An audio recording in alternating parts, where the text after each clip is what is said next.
مرتبہ شہزادی نے کہا اے بابا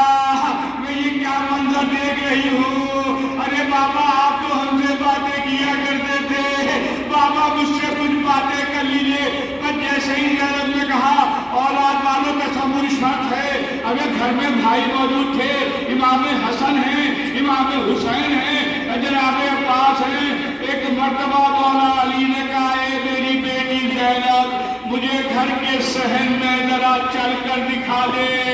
لو عزادارو امام نے فرمائش کی زینب گھر کے صحن میں چل کر دکھا دے۔ عزادارو زینب بردے کے حصار میں چلی، ارے بردے کا حصار ہے، گھر کی چہار دیواری ہے، گھر میں بھائی موجود ہیں، زینب چل رہی تھی لیکن جگہ جگہ زینب کے قدم کبھی آگے بڑھتے تھے کبھی پیچھے ہٹتے تھے۔ علی کی آنکھوں میں آنسو آ گئے، علی نے بچوں کو قریب بلایا، اے میرے بیٹا حسن حسین دیکھو، عباس دیکھو، یہ میری وہ بیٹی ہے جو گھر کی چہار دیواری میں پردے کے حصار میں ارے بھائیوں کے درمیان بھی چلنے میں اس کو حجاب اور شرم مانے ہے، لیکن ہائے کل وہ دن آنے والا ہے جب یہی زینب ہوگی، شام اور کوفے کا بازار ہوگا، زینب بے مقدہ و چادر، ارے جس کی ماں کا جنازہ رات کی تاریکی میں برآمد ہو، اس زینب کو روز روشن میں کبھی کوفے کا بازار کبھی شام کا بازار۔ بس عزادارو ابھی یہ امام گفتگو کر رہے تھے، امام کے قریب شہزادہ حسن بھی ہے، شہزادہ حسین بھی ہے، اور اب تاریخ کہتی ہے امام جو تھے امام حسین کو قریب بلاتے تھے، اور جب حسین قریب آتے تھے تو مولا علی حسین کی داڑھی کا بوسہ لیتے تھے۔ بار بار کچھ دیر کے بعد امام کا یہ عمل جاری تھا کہ مولا بار بار سر کو اٹھاتے تھے، حسین کو سینے سے لگاتے تھے اور حسین کی داڑھی کا بوسہ لیتے تھے۔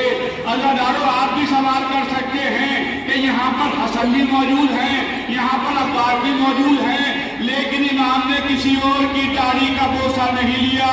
بس بوسہ لیا تو حسین کا بوسہ لیا۔ ایک مرتبہ حسین نے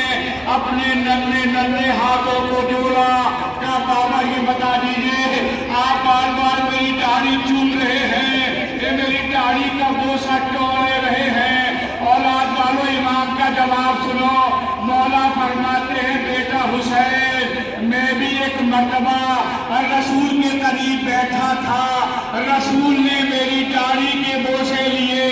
میں نے سوال کیا یا رسول اللہ میری داڑھی کا بوسہ کیوں لے رہے ہیں؟ تو سرکار نے فرمایا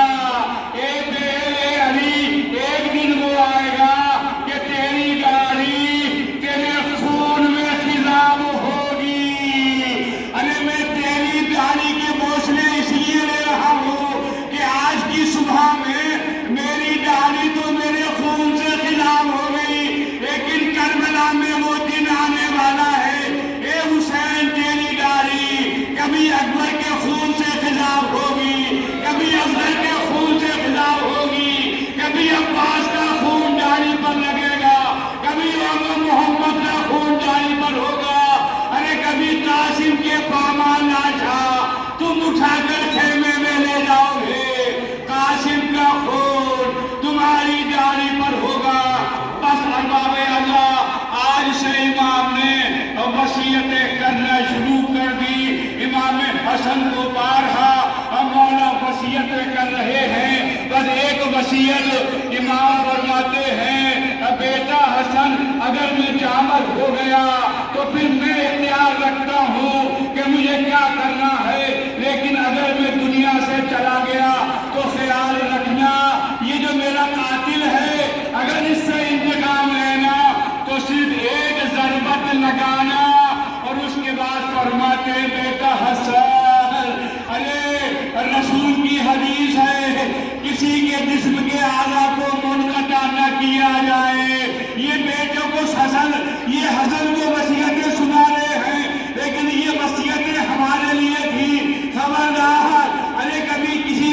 کے جسم کو جدا نہ کرنا، اس کے جسم کے اعضاء الگ الگ نہ کرنا، لیکن میں کہوں گا مولا ارے ذرا کربلا میں آ کر آج دیکھیے، ارے 10 محرم کو آپ کے لال حسین کا بے سر لاشا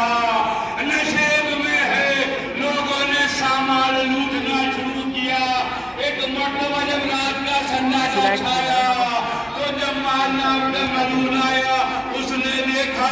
کہ امام کا سارا سامان لوٹ، لیکن قیمتی انگوٹھی جو ہے وہ امام کی انگلی میں تھی۔ ماتم دارو، اس ملون نے حسین مارنا چاہا، لیکن آپ جانتے ہیں زخم اتنے تھے کہ ہاتھ پر بام آ گیا تھا، وہ انگوٹھی کوشش کے باوجود بھی نہ اتر سکی۔ بس جمال ملون نے کیا غضب کیا، آگے بڑھا، 2 پتھر لے کر آیا، امام کے ہاتھ کو ایک پتھر پر رکھا، اس انگلی پر خنجر رکھا، دوسرا پتھر اوپر سے مارا، ارے امام کی انگلی بھی منقطع ہو گئی، وہ انگوٹھی بھی انگلی کے ساتھ چلی گئی۔ جب کچھ دیر کے بعد زینب بھائی کے لاشے پر آئی تو زینب نے سوال کیا، اینا صحابہ کا، اے بھائی تیری انگلی کہاں